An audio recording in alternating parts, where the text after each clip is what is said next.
This is Savaging Avengers Annual Number 1, and I only got this one because Satan's Son is on the cover.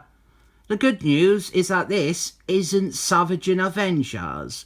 This isn't that lame team of anti-heroes who have now to deal with the Avengers, who were created just to have a team to put Conan the Barbarian on. This isn't them. This is more like... This is just Conan the Barber team up. The members of the Savaging Avengers, Wolfman, Punisher, Electro, some others probably, they didn't appear at all. And that is it for the positives. We have got a plot about human trafficking, and I tell you what, if writers just stop doing plots about human trafficking, nobody would feel like they have lost something. It's bad. Human trafficking is bad. We get it, but effectively milking the idea to try and add some relevance to your little comic book story is just about as low as you can get. There's nothing interesting about human trafficking. It's not a story that needs to be told, because there's really only one narrative to tell when you do human trafficking. Shite like this, we have got poor third world women, and it's always women. They are being abused, and they have dreams of escaping to the promised land of Americas. And then at the end, they are freed from captivity by the glorious superheroes, which are considered offensive to real-world victims and real-world heroes. Or they will all die at the end to desperately add some pathos to a weak story that had naught to say on the matter. But Satan's Son, he is in this, and I like him, or rather, I liked him. And this story is not entirely awful with his portrayal, but it's also not very good. And the writer, including him, clearly isn't doing so because he has some deep-rooted love for the character or for his backstories, as best evidenced down here, where he has Satan's Son call one of his demon steeds by a new name entirely. But of course, the big elephant in the room, the big demon steed in the room, is Conan the Barber, and incorporating him into the Marvel Universe, and even more so, incorporating him into the modern Marvel Universe. I actually didn't mind it. The hard Conan the Barber comics, a lot of the world building and the backstory and stuff like that, they were adopted as actual Marvel canon. Stuff like the evil serpent god, and I always liked that. I didn't even mind the idea of having Conan the Barber brought into the modern day. But I imagine it has been handled as poorly as it is here. I find this to be very questionable and also quite insulting to the character. Conan the Barber, he has paid the traffickers for some women to have sex with. On one hand, you could say something smart about how it is a concept that seems a natural progression to the treatment of women from Conan the Barber's original time period.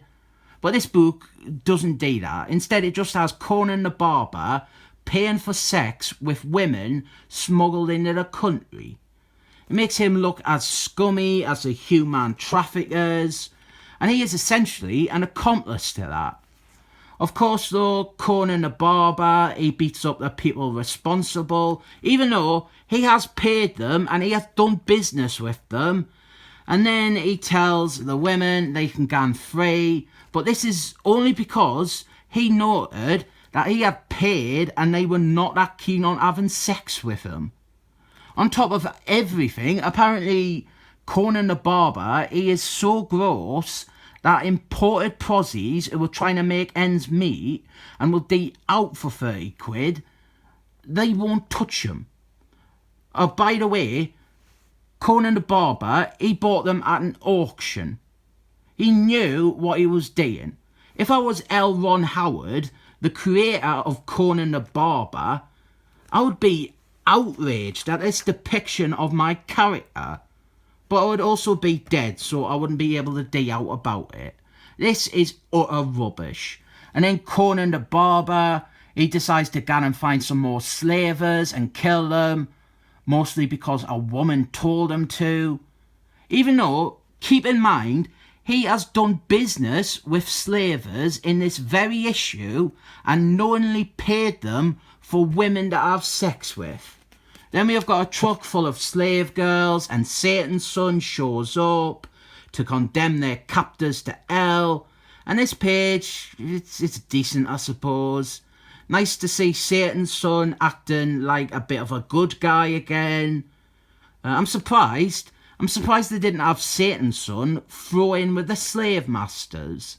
That's a sort of terrible shite that would be consistent with most of his characterisation for the last 25 years. So we are gonna have Conan the Barber versus Satan's son. And I could get down with that, but it is shit. It's not a very exciting fight. It's mostly just an excuse to show Conan the Barber fighting Summit, and Satan's son, he's just prancing around letting Conan the Barber look badass.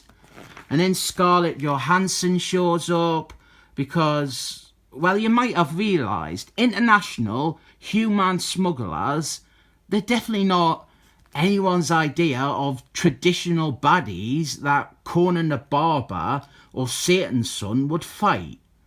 Scarlett Johansson, she adds nothing to the comic. Really, she is only there to justify the theme. They all team up, but actually it's this slave girl here who is the real hero and the real leader of these heroes, and the one who tells these heroes what to do and how to do it. Why is Satan's son in this story? Oh, it's just so that Conan the Barber can ride his flaming horse. That is all. There is a lot of shite in this about how Conan the Barber is a horny, toxic white man. Mostly all Scarlett Johansson calling him that. And this comic is edited by Tom Beaver. Actually, that has gone back. Editor, Tom Beaver. Well, look at this mistake here. He is running. He cannot escape from me. Executive editor of Marvel, ladies and toxic white gentlemen. This is shit, and the story doesn't really end. They attack some more slavers, and they face some more slaves, and then they just say the story is over. Apparently this is all building up to some exciting plot line, but who cares? This is shit, and this page is the only one where the art isn't rubbish.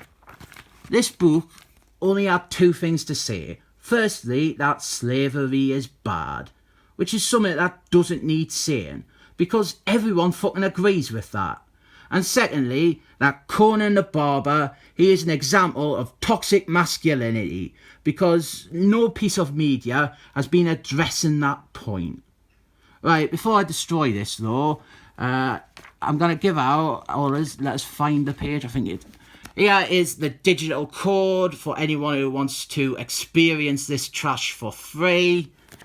Okay, right, Billy Joel, the popular singer, he recommended that I tear from the spine, but I'm afraid to because it feels a bit thicker, but let's try.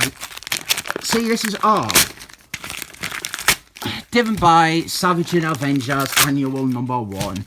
No matter that Diversity in a Comic said it was good, because he is a fake geek girl who has terrible and flimsy opinions on comics. This comic is rubbish. It's not good. There's not much of a story and there's no character work. The only thing this does is make a case that Conan the Barber is a bad person. I didn't start this fire, so I rate this 7 thumbs up.